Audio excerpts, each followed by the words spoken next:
Now, I'm back in this feedback project we worked on in the last course section. Now, I don't want to work on the forms there. Instead, I want to add more templates, and I want to work on that. And for this, I'll therefore start by actually building a base template, and I'll add it here in my reviews app templates folder. We could also set up a root templates folder in the overall project, as we also did it before in the course. But I'll do it here. And the idea here, of course, is that we have a base HTML skeleton here, and then we do what we did many times before. We create our block for the title here so that the individual templates can inherit from this template and set their own title. And I'll also add a block for the content here. And you could add more blocks and change this structure as needed by you, but I want to keep this simple. Therefore, I will also directly import my styles into this base HTML file, and I'll set up the styles for all my templates in that styles CSS file then. I'll not add template-specific CSS files, though of course you could do this, and as a practice you might want to do this. But to save some time and not spend too much time on this general setup, I'll go with one CSS file only.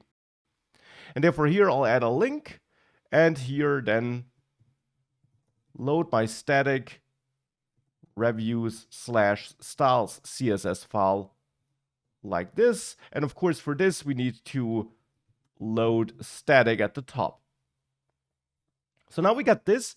The idea now simply is that in review HTML, instead of loading static here, I extend my reviews base HTML file, so this base we just worked on. And then we just want to set the title and the content.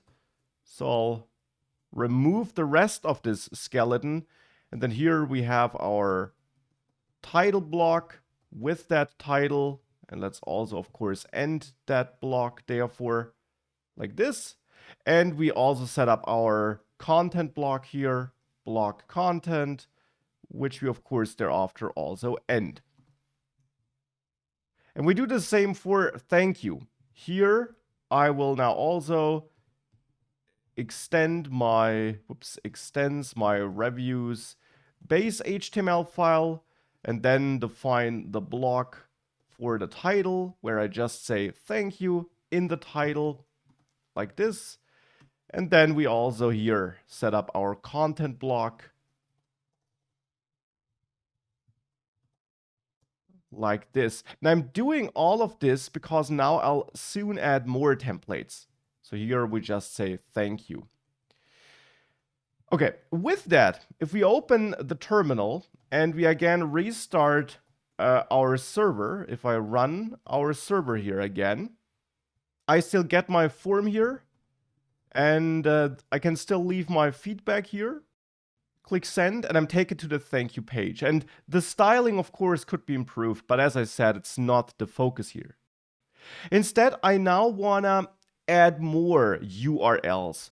For example, I want to have a /reviews URL, which lists all the reviews we got. And I also then want to be able to dive into an individual review to view it. And we can, of course, do all of that by going to our views and adding more views and more view functions and methods there, and applying what we learned throughout the course. And that is something we absolutely could do. But the idea in this course section is to use class-based views for that. And that's therefore what we're going to get started with in the next lecture.